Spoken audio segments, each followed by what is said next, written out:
Gary Phillips, editor, essayist, Yeah. jeepers, Yeah, creepers, yeah. novelist, screenwriter, comic book Chief writer. bottle washer, everything I'm telling is great. you, It's there's good. nothing stopping you. Right, right. With all of this stuff going on, we come to our question, which is, what is your favorite line from a novel? The favorite line is, or one of my favorite lines is, he was your partner and you're supposed to do something about it.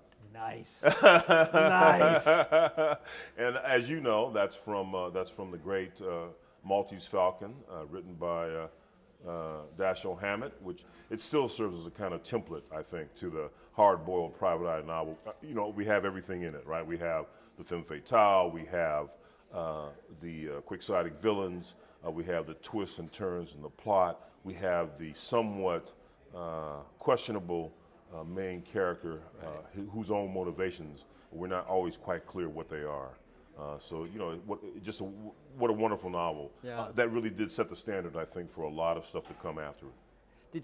Did you reference back that when you were doing the Monk novels?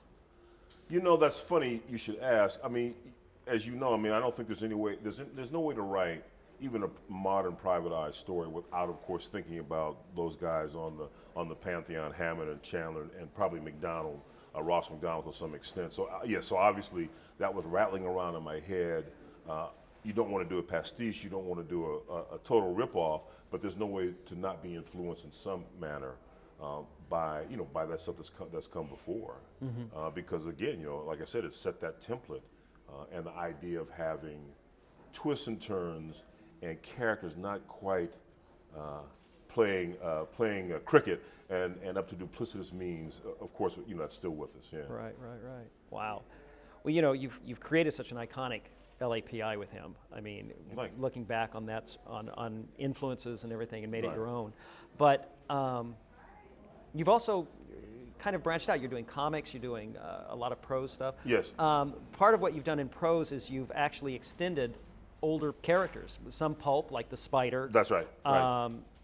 And the Avenger. Is there anybody that if the estate came to you and said, "Would you do this?"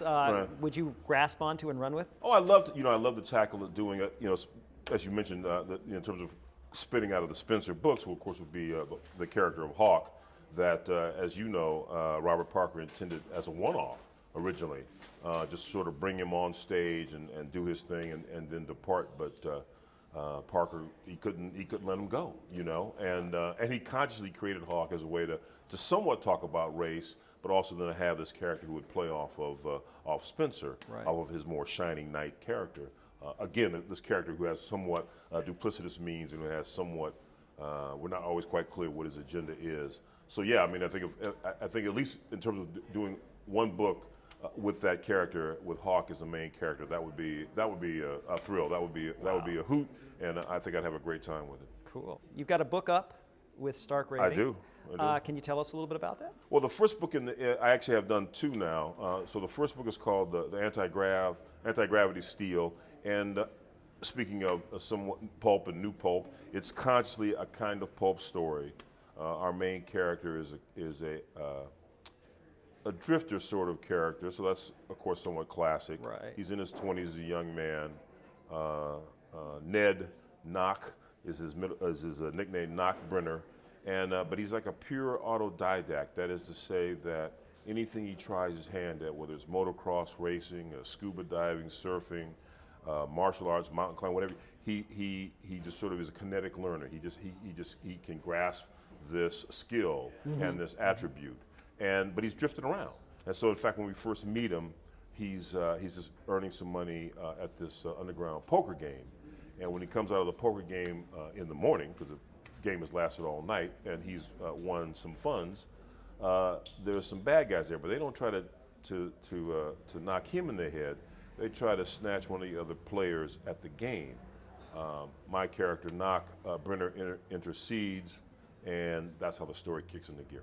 Oh wow! And great things. And fun and hijinks. Fun and hijinks. That's right. I love that. You can never have enough fun and hijinks. Well, that's great. Well, then I'm going to have to put you to the metal here and ask you what's the second book? Is it a sequel or? No, the second book is actually totally different. The second book is a crime story, and it features a character whose nickname is McBleak, and McBleak is a one percenter, or at least we think he's a one percenter. Maybe he's maybe he's only pretending to be a one percenter, which I leave that a little bit open. But he's a one percenter who steals from the 1%. And so when we first meet him, the first scene is he's hanging upside down, cracking a old-fashioned floor safe. But then as we get rolling along, we start to see that he's of this sort of, again, a young man who's kind of this millennial class who are of either inherited wealth or have earned their money in the dot-com boom or the second dot-com boom or what have you. And so at first he seems to be sort of like, you know, what we would have termed in the 30s the idle rich, and yet that's not all there is to him. So again, things open up and things progress as in fact the caper or the job that McBleek is going to pull takes a turn. Takes a turn and starts to unfold. Exactly. Great. Well, Gary, thank you so much. And you're also editor for Stark Raving. I'm also editor for Stark Raving, and I should just say real quickly then that I've been very happy and very pleased with the novellas that I've been reading and commenting on and getting feedback and some tweaking from the writers, and I think we got a great lineup of material coming out soon. Very good. Yeah. Coolness. Thank you. Thank you, sir. Thank you. Always Appreciate a pleasure. Right back at you.